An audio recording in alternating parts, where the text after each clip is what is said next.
This original WSRE presentation is made possible by viewers like you. Thank you. It's been observed that the arts have a profound impact on the health of a community. With that said, we'll take a look at the health of ours. The State of the Arts 2019. That's straight ahead on this edition of inStudio.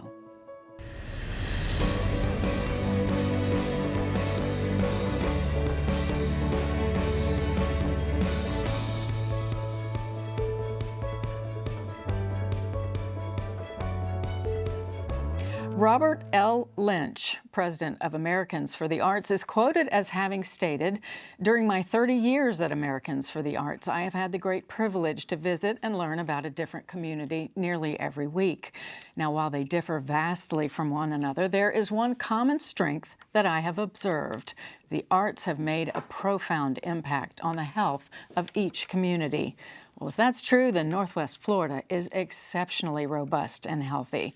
We'll talk about that. On this edition of inStudio, we've assembled key players in some of Northwest Florida's most important performing arts groups to discuss the state of the arts for the new year, 2019. We'll talk with the Pensacola Symphony, the Sanger Theater in Pensacola, the Pensacola Children's Chorus, and the historic Imogene Theater in Milton. In our first segment, we welcome to our discussion Peter Rubart. Peter is the music director of the Pensacola Symphony Orchestra.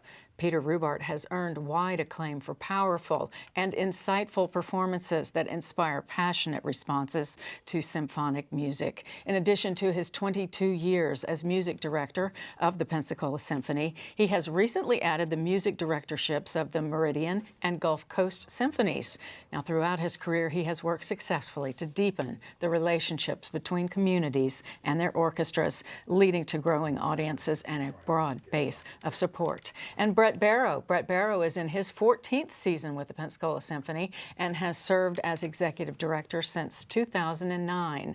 In this time, the orchestra has advanced in numerous ways on and off the stage. The PSO continues to flourish thanks to a supportive community of patrons and volunteers, brilliant musicians led by Maestro Peter Rubart, and a dedicated administrative team. Now, through his work at the PSO, Brett strives to share music in meaningful ways through creative partnerships and extraordinary experiences. So we welcome you, gentlemen, to the State of the Arts 2019. Thank you. So glad to have Thank you you for here. letting us be here. Yeah. Absolutely. Well, Peter, let's talk a little bit about the previous year. What kind of year did we have with the symphony here in this area? The Pensacola Symphony's been so exciting. I've been here 22 years now. That's a long time for a conductor to be in a job. And rarely do you have the kind of satisfaction that I think the orchestra and I have managed to find with each other, and also with the help of the community. The community in Pensacola is as supportive and warm and appreciative. It's a conductor's and orchestra musician's dream to play here. You know, the theater's wonderful, the audience is terrific, the support's been strong. It's been a good time at the orchestra. That's wonderful. So 2018, you had a lot of big shows, lots going on. We did. I'm trying to think back, highlights like from spring of 2018, for example. We had Gil Shaham here, world-class violinist, which is just extraordinary when you get an artist like that. I think in the same season, he'd played the gala opening for the Berlin Philharmonic. I mean, he's all over the world, you know, and he was here and he loved it. He enjoyed it so much, and the audience, of course, went wild. And it's really exciting when the orchestra and the community sort of reach the point where that's an appropriate guest to have, and we're going to host him appropriately, and the audience can appreciate him. And that we're moving even more in that direction. We have some stellar guest artists coming up for next season as well that we'll be announcing soon. Very exciting. Your takeaways from 2018, Brett, and the changes that you've seen. Well, it's very similar to Peter's. I think the orchestra has come a long way. You know, we had some challenges in 2018, which included a reschedule of opening night thanks to a hurricane. But we got through all that, and there was a lot of fun things that happened, a lot of exciting artistic projects that happened. We started bringing in living composers. That was a highlight for me of last season, to get to work with yet another living composer. We're going to do that again in the spring this year, and we're going to have Gabriella Lena Frank join us in late April, and that'll be just a great time to explore music that's created in this day and age, which is great. Yeah. Very, very exciting stuff going on. And as you mentioned, our audiences are very involved and engaged. Yeah, they are. It's just, you know, musicians that play in the orchestra, a lot of them play many orchestras around the region. That's typical in areas of the country like this. And they come to Pensacola, and one of the things we hear from them often is they enjoy playing here a lot. And the number one reason is that they walk on stage and they can just sense the buzz from the house, from the people in the audience that are happy to be there, the enthusiasm with which they listen to the music, absorb the music, and respond to the music at the end. And you just could not ask for a better house. I want to follow up a little bit on what Brett said about the composers, because that's just fascinating to me. Like over the course of my life in music, I think back to certain times when I've had an opportunity to talk at length with a composer about music, right. like about Beethoven, talk with a composer about Beethoven. And I've learned that composers just look at music in a different way than performers do. How so? They look at it and if we're talking about a symphony by Beethoven, composers look at it and wonder, now, why did Beethoven make that decision? You know, and performers look at it and say, how am I going to play that note? Or what tempo am I going to take? Or should this be loud or soft? We look at the mechanics of expressing what we think the composer is looking to express. But a composer himself, who, when he writes a piece or she writes a piece, faces a million decisions, thinks Beethoven chose that. I wonder why. And that's fascinating for me, to get a look at music through the eyes of a composer. And it's great to be able to share that point of view with our audience. Continued education for everybody involved. Constantly. How lucky are we to have, sorry, Peter, but I have to say, how lucky are we to have Peter Rubart here in this area? Well, I would agree the community is very lucky to have Peter, but I feel like personally I'm very lucky to have Peter. He's a wealth of knowledge, and he's a great colleague. He's an artistic mind, but he also has a great administrative outlook on things too, and I find that very helpful. And we have created a great relationship, working and personal, and I really enjoyed the time that we get to spend together. And I love the way he can share with the community from the stage, in moments like this. So articulate. I'm struggling to be that articulate sitting next to him. So, but it's really encouraging to hear somebody who totally embraces what we do artistically and for the community. And it's just a pleasure to have the opportunity to work with him. So you all work together quite a lot to make sure that you have just the perfect season to bring each year. How does that process go with choosing the shows?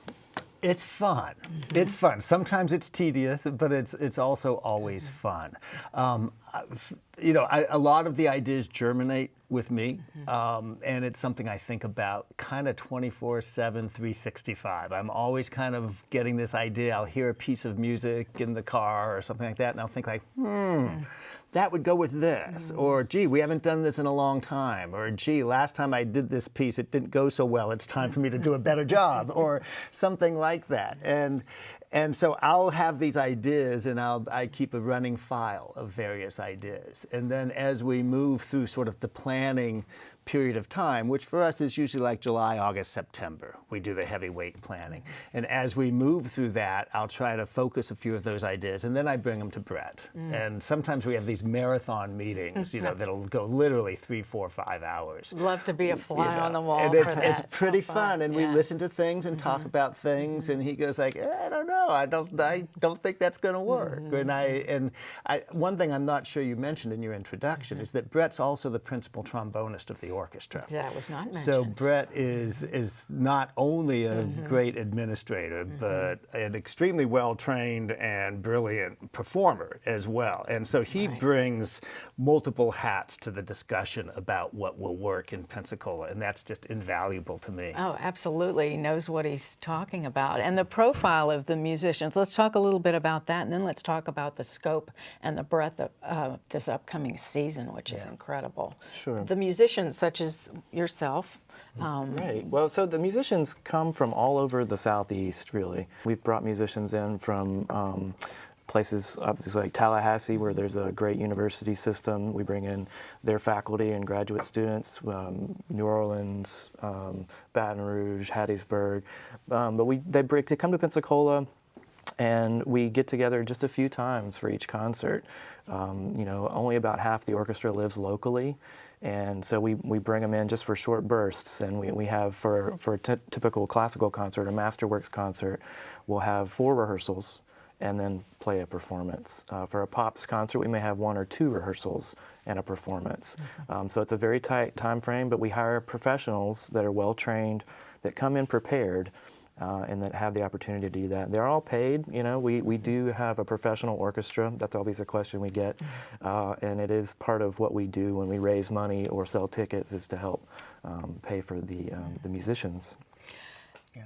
Wonderful, and it just shows in everything, just top quality. But we don't have, we could talk about this all day if we had an hour, but we don't. Let's discuss the upcoming shows that are so exciting. First one, 9 days away, That's January right. 19th. That's right. Beethoven in Blue Jeans. This is something we've been doing for about 10 years now, I think. And it's one of the most popular concerts we play every year. And it's a favorite of mine as well. And the reason I like this so much is that this is a concert where I kind of give myself a little bit of extra leash to do some kind of funny and sometimes fringy and interesting offbeat things. And the audience is willing to go with me on that journey. And I think the program works because we commonly have like 6 or 7 pieces on one program. So it's a lot of short things with a lot of variety and a lot of offbeat stuff. So coming up in 9 days, Rob Sheena, who is the English hornist of the Boston Symphony, will be joining us. Now, I know Rob quite literally since we were teenagers together. We were undergrads at Berkeley together, 100 years ago. And even back then, he was just this sort of stunningly brilliant oboist. And we knew he was going to go far, and he went far, and he went fast to the Boston Symphony. Wow. The terrific guy. And you don't normally think of English horn as a typical solo instrument. So it'll be fun to put it into that role. We also have the Tchaikovsky 1812 Overture with the simulated cannons on stage. And we have Beethoven, because it is Beethoven in Blue Jeans. Just a wide variety of things, some really interesting pieces that'll all come together there. Something for everyone there. So if someone has not been to a symphony before, this would be a really good one to get them to. That's sort of the profile of the event too, is an exploratory concert where you can come casually. The orchestra really literally is in jeans and t-shirts, so we have a good time with the fashion part of it as well, but it is great music, and that's the most important thing. And we've got about 2 minutes more shows that are coming up, performances later in the season. What are some of those? Well, some of the most exciting things we have coming up, I think, include our Mozart Madness concert, which is going to be in February, early February. And it celebrates sort of the birth of Mozart every year, but it's another chance for first-time experiences. The concert's about an hour long. It features members of the orchestra in a very intimate setting, and it's beloved music of Mozart, which it's hard to beat. Briefly, let's talk about your community outreach. You are really out there working with people. We are. It's sort of a mantra at the Pensacola Symphony, is that we are here for Pensacola. We're here because of a deep, profound belief of the fundamental good that music does in a community. And we are constantly looking for ways to do that. Brett, why don't you pick up some of those details? Sure. So the way we've gone about this is to create real relationships through music. So we work through several different partners to go and serve them on a regular basis, not just with an experience that's a one-time exposure event, but more of a relationship-building event. So we'll take musicians and go to Sacred Heart Children's Hospital regularly, monthly. We go and visit patients in care at Covenant Hospice. We take musicians to the Pensacola Community Music School, which is an organization that provides free music instruction on Saturday mornings. So we plug into these organizations that are already very successful, and we work to augment what they do. With the school district, we provide string instruction and master classes and mentoring. It's that kind of relationship and that kind of presence in the community that I think makes us relevant, makes us integral to the musical fabric and musical culture of Pensacola. And healthy. Oh, we could just wrap it up and say that. Thank you both. We'll follow up in some discussion in a future show sometime. Appreciate your time. Thank you. Looking forward to a fantastic season. Thank you, Sherry. Thanks so much. When we return, we'll continue our discussion of the state of the arts in Northwest Florida. We'll be joined by Kathy Summerlin and Jonathan Thompson with the Pensacola Sanger Theater. You're watching in studio on WSRE. We'll be back in a moment.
Welcome back. You're watching in studio. Our topic, the State of the Arts 2019. With us now, Kathy Summerlin.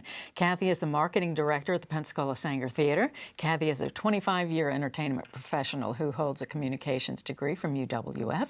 Now, over the years, Kathy's worked with Zig Ziglar, Tony Robbins, and many other professional speakers and entertainers. She's brought over 16 years of service to the Northwest Florida area at the Sanger Theater and is involved with numerous other community service and arts organizations. And Jonathan Thompson. Jonathan is the Vice President of Thompson Briggs Developers, a family business located in downtown Pensacola for more than 45 years. Jonathan, he is the current president of Friends of the Sanger. He's also involved with Keep Pensacola Beautiful, the Pensacola Symphony Orchestra, and the Mess Hall. Jonathan is a longtime patron of the Sanger Theater, and we're happy to have him here, the current president of Friends of the Sanger. And we appreciate all that you do in our community. We talked with the symphony earlier. You both are involved with the Sanger. You've been on the board of the symphony, correct? Indeed. And you also work to bring in children from the fund that we have at the Sanger Theater? Right. We have a fund. Interestingly enough, it's the Sherry Hemminghouse Children's Fund, endowed several years ago in Sherry's honor by my dad, and then several other donors have given over the years. It's basically we want an opportunity to make the Sanger available for everybody. So we try to target young people who, for whatever reason, might not have as many opportunities to come to a Sanger show. And we're able to cover the ticket costs, and we work with organizations like Families First, My Father's Arrows, a number of other local nonprofits that can help get the kids together and bring them to Broadway shows, symphony performances, ballet performances. We've brought them to a performance of The Color Purple. I think one year when Stomp came through, they got to partake of that. And the Dow Drum, the Japanese drummers, and they got to meet some of the performers backstage. So it's a great opportunity for these kids, and we're always looking for people to support that fund and help us find the deserving kids or to donate to the fund so that we can buy more tickets and get more kids into the Sanger, because we want it to be a theater for everyone. What a great thing to be able to bring more and more people into that magnificent space. Kathy, the Sanger just did something recently with the Broadway series to make it a little more affordable. Obviously, there are hard costs involved that have to be covered, so we can't always make that low ticket prices, but speak to that. So we came up with the idea of doing the Broadway Balcony Club. A lot of times the upper seats or the upper balcony go unsold, and so we offered a discounted package for people to be able to afford and maybe just introduce themselves to Broadway and the theater. And it came with a Friends of the Sanger private reception, and we're just trying to make opportunities for more people to be able to go to the theater. I mean, our classic movie series, $5 every summer. So yeah, the theater is for everybody in Pensacola. It's not just for people of wealth. It's for families, it's for churches, it's for judicial investitures and swearing-in ceremonies and things like that. We just had Coastline Calvary Chapel there for a Christmas Eve service, so, and it was beautiful. Yeah, back in 2018. So as far as the whole year goes, what would your overall feeling be about the Singer in 2018 and the shows that were brought in? And we really had a diverse group of performances, from Brit Floyd to Celtic Women, Something Rotten, Wizard of Oz. Again, the classic movie series was amazing. We've had a lot of good bands come in. Johnny Rivers and Ace Frehley from Kiss. I mean, we're really getting out there a little bit in our diversity in programming. So. And how do you think the Singer benefits the community overall and economically, Jonathan? Well, it's a beautiful landmark in the heart of downtown Pensacola. It's a great historic building, especially since the restoration and renovation about 10 years ago. It's been restored to its former glory, just like it was in 1925. And it's such a landmark, and it hosts so many different things: the symphony, the opera, the Broadway shows, the children's chorus, and then of course there's all sorts of musical acts, comedy acts. Everything comes through there, and it's pretty busy any given week. And so it's this great anchor that helps to bring people downtown, give them great quality artistic shows, and it's just such a landmark and such a cultural mainstay. It's a gem. When there's a show in, people are coming in, they're staying in our hotels, they're eating. Let's talk about that a little bit. So, just back in November, Mannheim Steamroller, they teched out their national tour at the Sanger. They do it every other year. We'll probably get them again next year because of Hurricane Michael and Panama City being affected by that.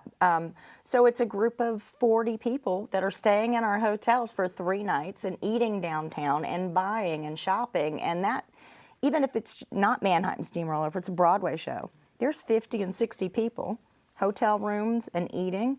And so the State of the Arts report, our economic impact was somewhere about $2.5 to $2.8 million each year on Pensacola. Incredible. People a lot of times don't stop and think about that, what the arts really bring in addition to the entertainment and the soul of all of that. Big show coming up January 17th. 17th? Yeah. Right, so we're concluding our 2018-2019 Broadway season. So Evita, which of course is a very popular, well-known musical touring show, coming through on January 17th. And then we have a couple more, I believe Finding Neverland and Cruel Intentions will be coming through in March and April, I believe. So that's great. We're able to sponsor this amazing Broadway series every year.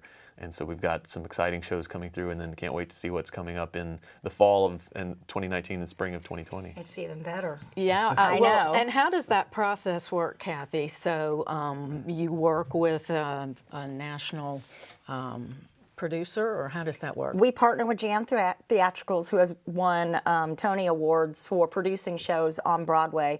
They won one for Matthew Broderick, and I can't remember the name of that show.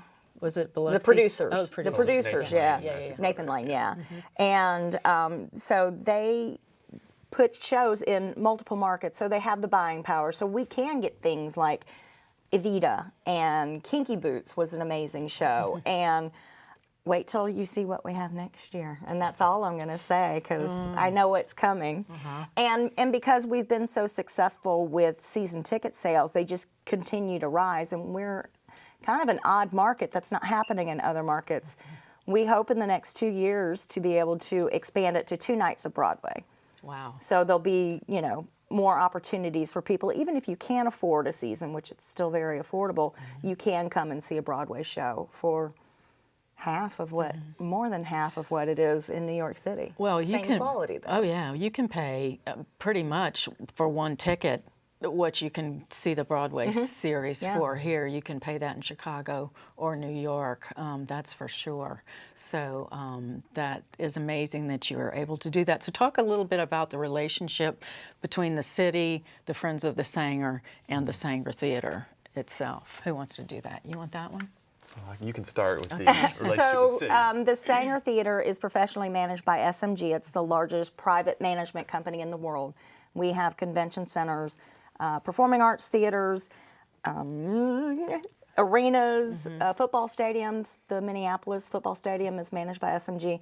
And because of the wide amount of people that we have working for us, they are able to give us training and other things in the background that most people, a city's shouldn't be running a theater, and that's why we're so strong. So through a contract, we manage that for the city of Pensacola.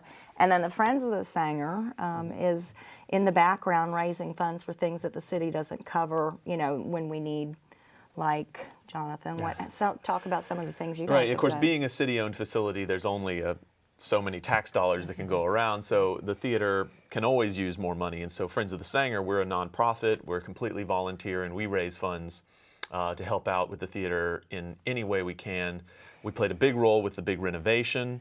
About 10 years ago, we helped raise $1 million for that. We've helped to restore and refurbish the original organ that was part of the theater and is living in the walls. And of course, the children's chorus got a chance to use that in December. And we're looking at featuring it before some of the classic movie series this coming summer, and then maybe a big event in November that'll really feature the instrument.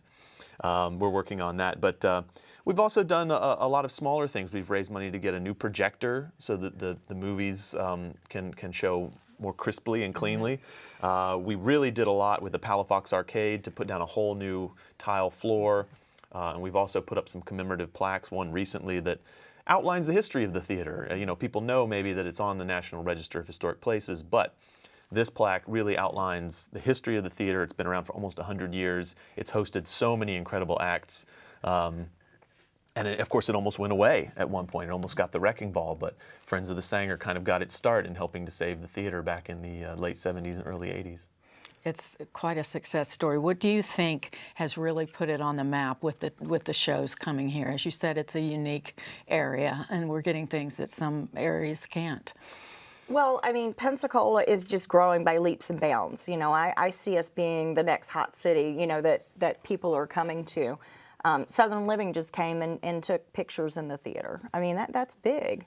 The diversity of programming, I mean, Sacred Heart Hospital brings doctors down when they're trying to lure them. It's important. So we've got Broadway, we've got ballet, we've got symphony, we've got children's chorus, and we've got the opera, plus all the other, concerts and speaker series and things like that. So the Sanger's important for Pensacola. You've got a big speaker coming soon?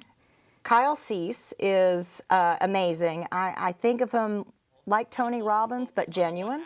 And he's going to be coming on March 25th. You can go to our website, PensacolaSanger.com. There's a great YouTube clip, and I think we have some that you can see now. He just empowers people and challenges people to think big. Outside of the box thinking in terms of events and things coming up.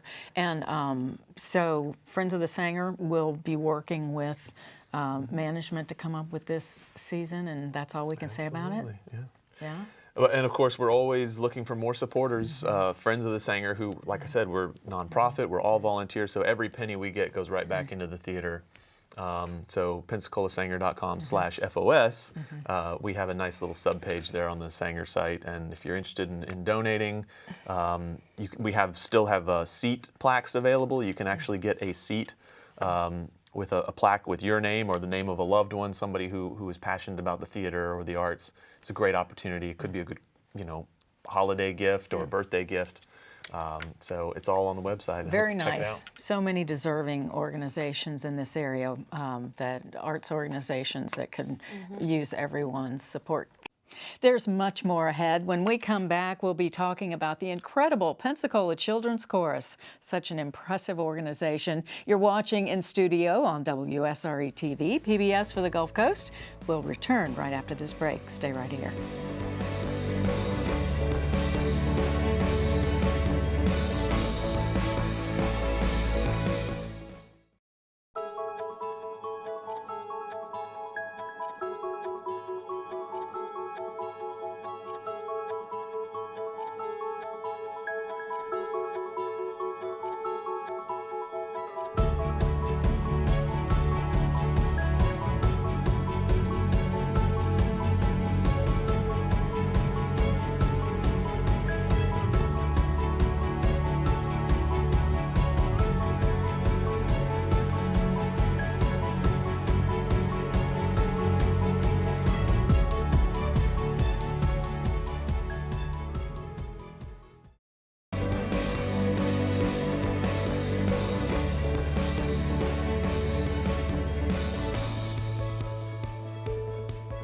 This is In Studio on WSRE TV, the State of the Arts 2019. Joining us now, Alex Gartner.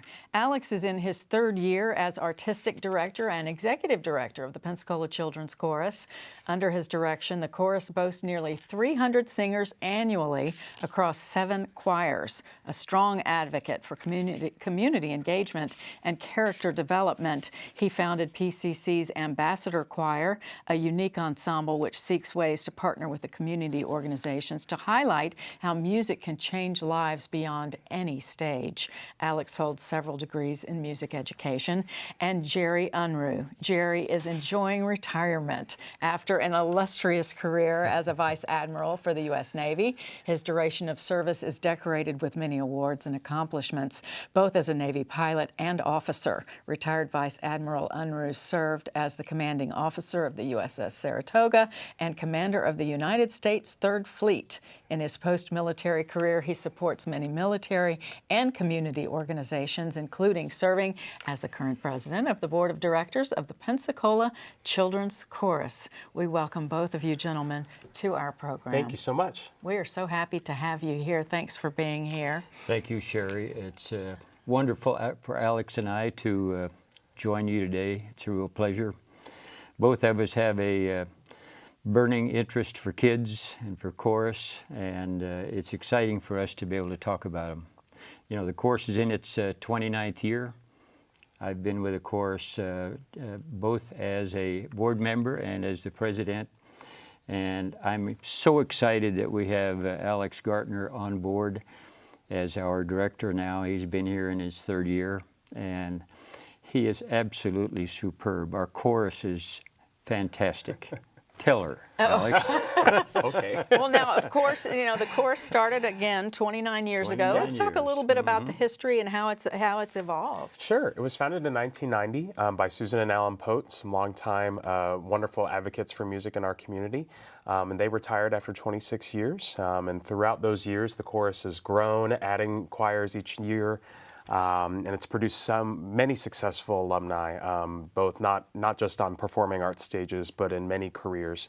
And I think that stems a lot from not only the musical training that the kids get in the organization, but also the discipline and the sort of the life skills that they also develop by focusing on that so intensely.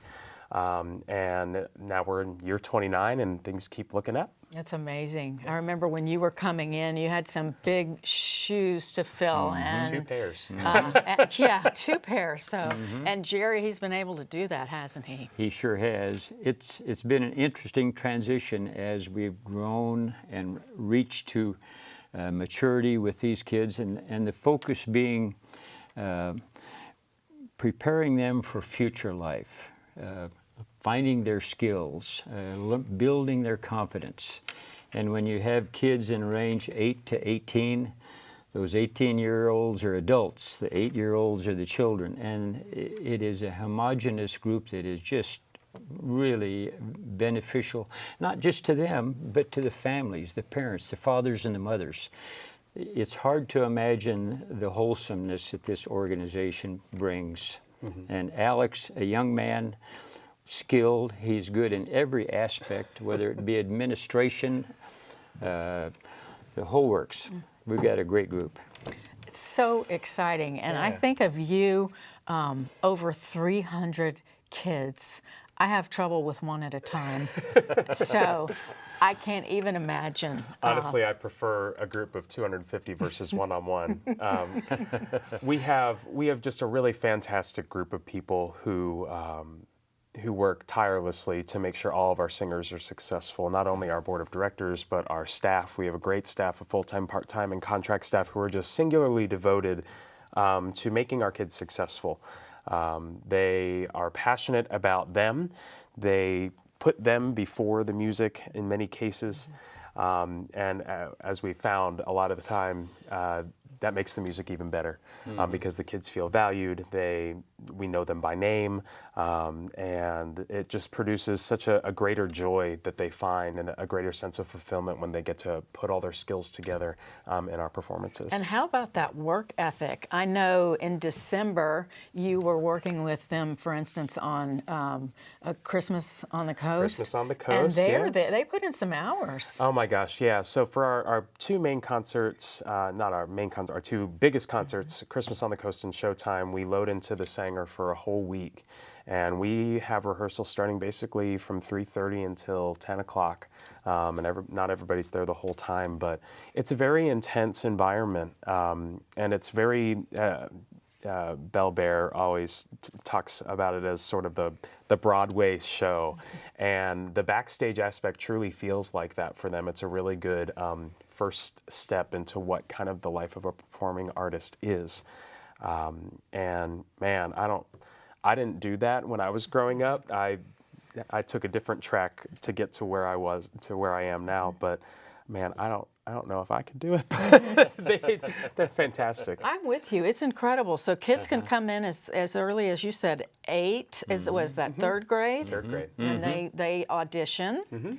Do you reach out into the community? Is it just for kids whose parents have lots of extra money and extra time?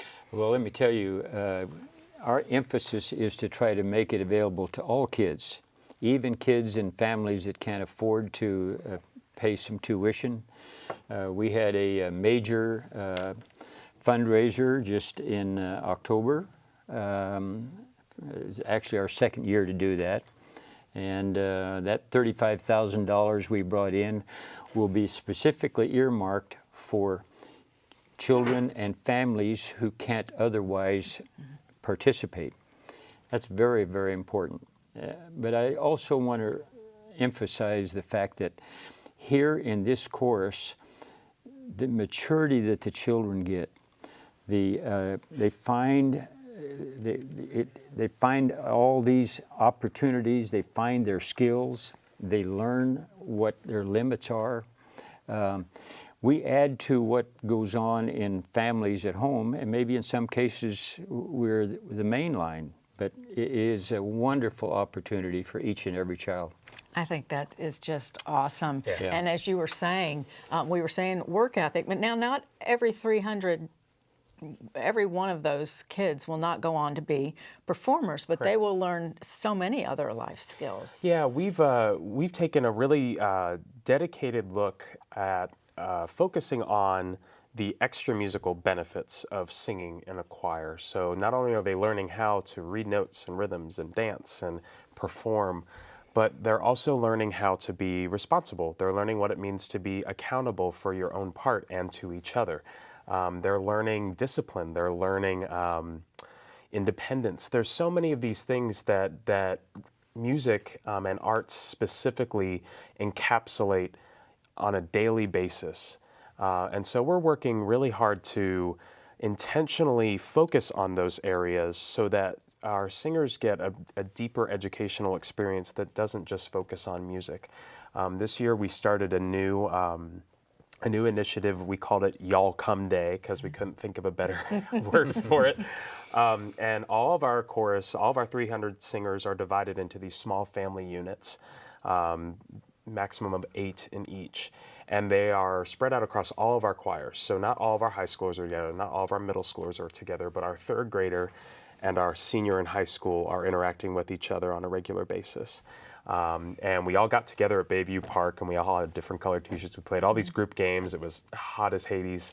And it was just a really, really neat thing to see the chorus come together in something that wasn't related to music. All we did was just play games and spend time with one another.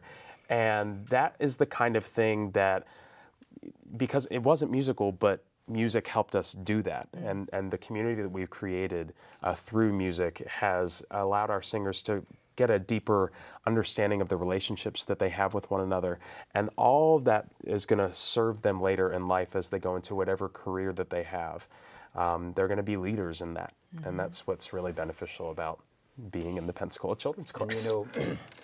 And, our kids now will reach out to opportunities they've never seen before. For instance, they may participate in formal ceremonies in the city. They have.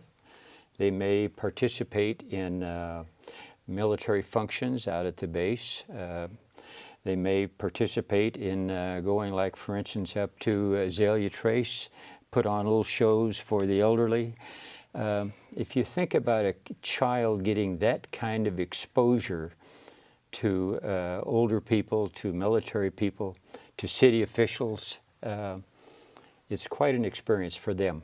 Marvelous, marvelous. So that could have been scary to think, okay, we're not going to just music, but when it all comes back around, it makes the music better. It does. You know, I think I said earlier, when we're connecting more with one another, and when we recognize that it's so much bigger than us, that what we're doing is not just about the music, that we're being together, we're being honest and authentic with one another, and what I do matters to the people around me.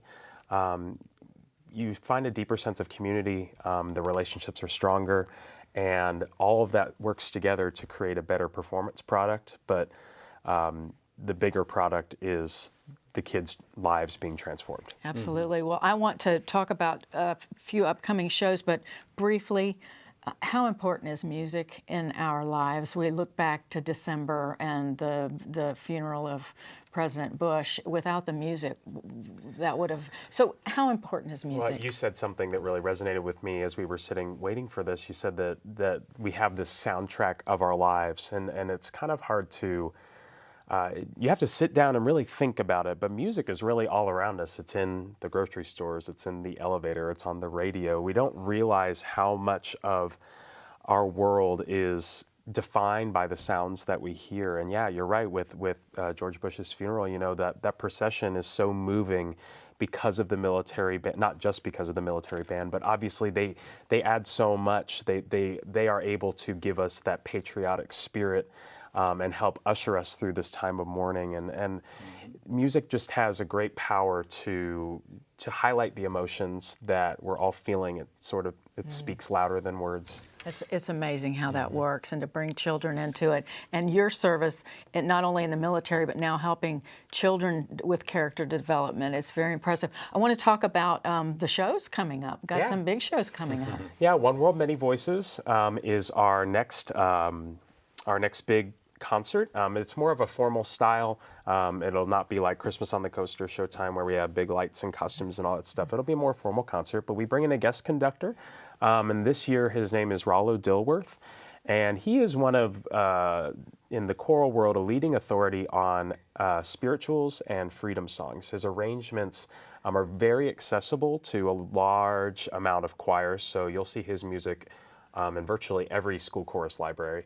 And he is one of the most genuinely kind people I have ever met, and he has every reason to have the biggest ego. But every time, he's a good friend of mine, and every time you talk to him, he always wants to know how you're doing. He wants to know what's going on with your singers. He wants to know what's going on in your personal life. And it's really neat to be able to, for our singers to be able to see how these big name people can interact on that real, authentic level. I think everybody's interested in authenticity and kindness these days, and how wonderful is that? Well, thank you for your service. Thank you, Alex. We're going to put up information about the different shows that you have coming up, and just stay in touch with us. Let us know when auditions and everything are going on. Very exciting stuff, and we just appreciate it so much. Thank you, Sherry. Thank you. Thank you. Have a wonderful 2019. Thank you. You are watching inStudio on WSRE TV, PBS for the Gulf Coast. We'll continue with our topic, the State of the Arts 2019. The Imogene Theater in Milton is up next. We're back right after this break.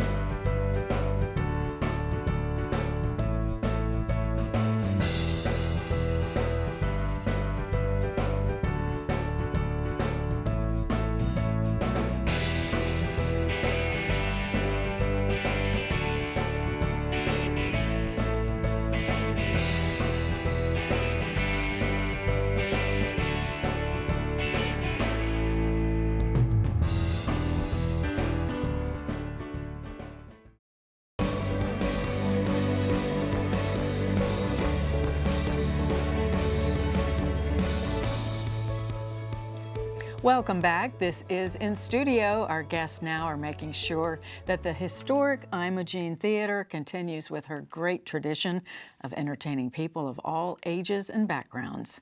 The Imogene is truly the cultural center of Milton, and people travel from all around to see her shows. Joining me now, Kyle Werner, the general manager of the Imogene Theater, and Dennis Gleason, who is the operations manager. Thank you both for coming in and spending some time with us to talk about this new year. But first, before we do that, I want to find out how you got involved with the Imogene. And we'll start with you, Kyle. I was living in Atlanta, and I had a mutual friend who told me about Milton, and told me, the Blackwater River runs right through downtown, and he knew that I had an interest in historic towns, and so he said, you ought to come down and look at this town. So I drove down and spent a day there and got the opportunity to go into the theater. They kept talking about the Imogene Theater, and I was like, where is this theater? And it's right there. And Vernon Compton came down. He was the head of the historical society that owns the building, and took me on a tour of it, and I fell in love just on sight. It's just such a cool space. It's so different. It's unique. And, I asked them, how do you use this? And it was primarily being used for a wedding venue, which it's a great wedding venue.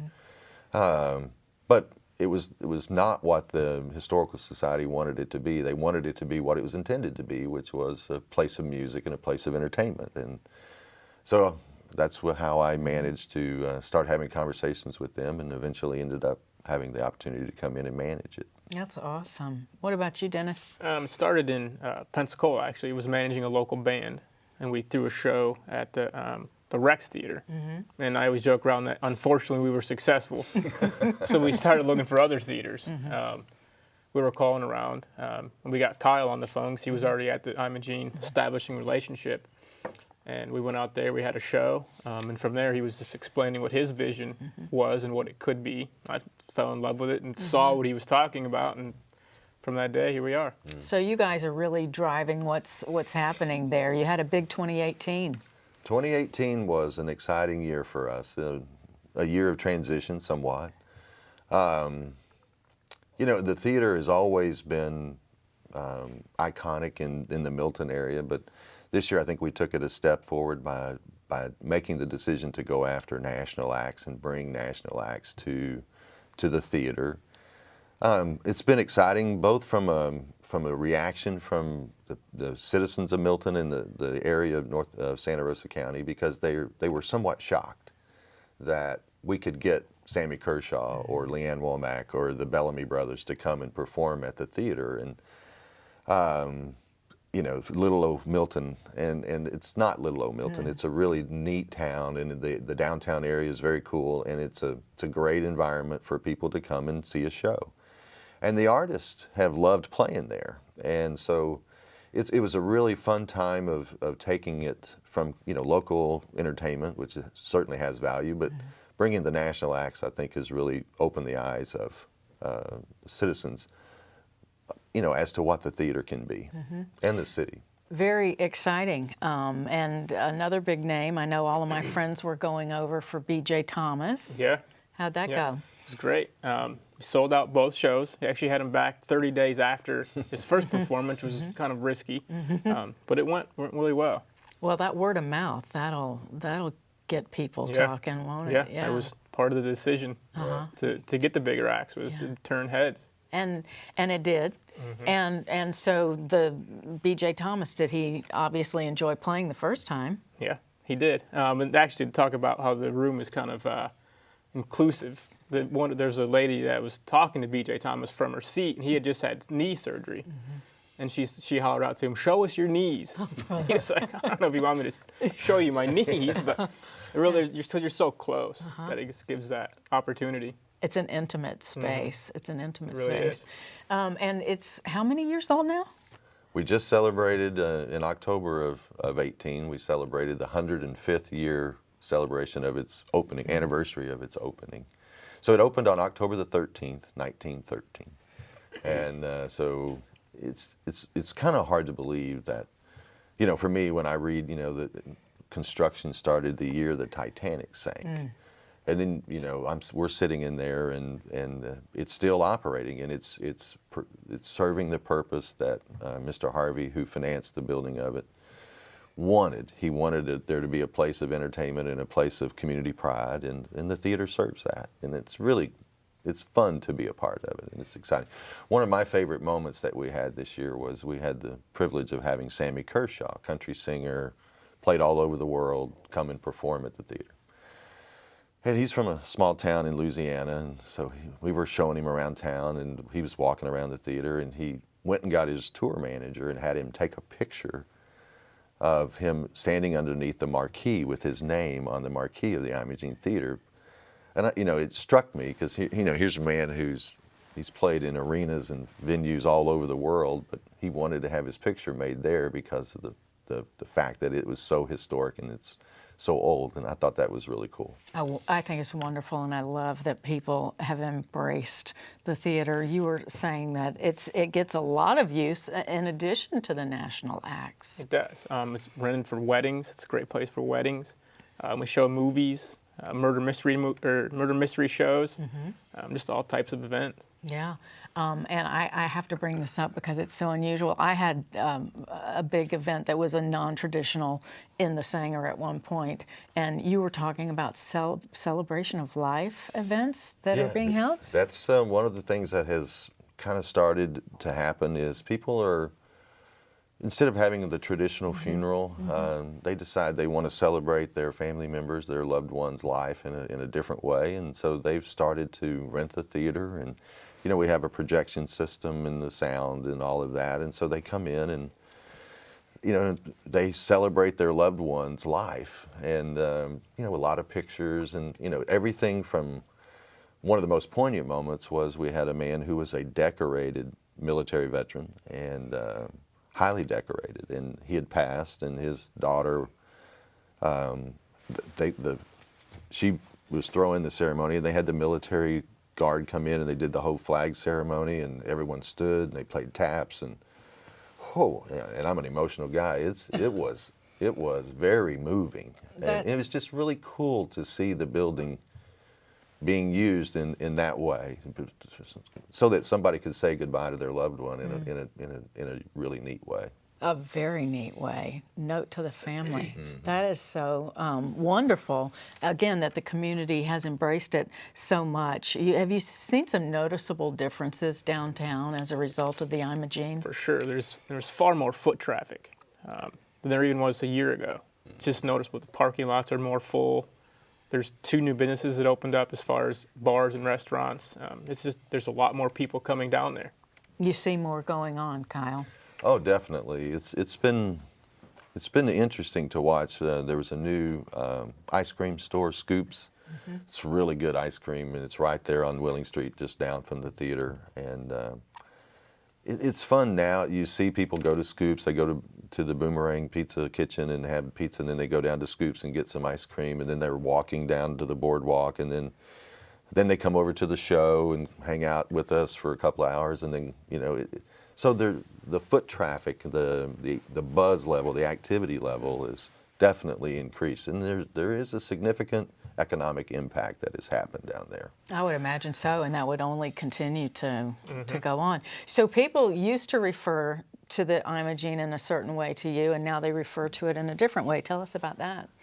Well, when Dennis and I started 3 years ago, we would be out taking care of business and doing things, and people would say, "Oh, the Imogene Theater, that's the place that burned down. Didn't that burn down?" And we were like, "No, it didn't burn down. There was a fire, and it was severely damaged, but it's back up and operating."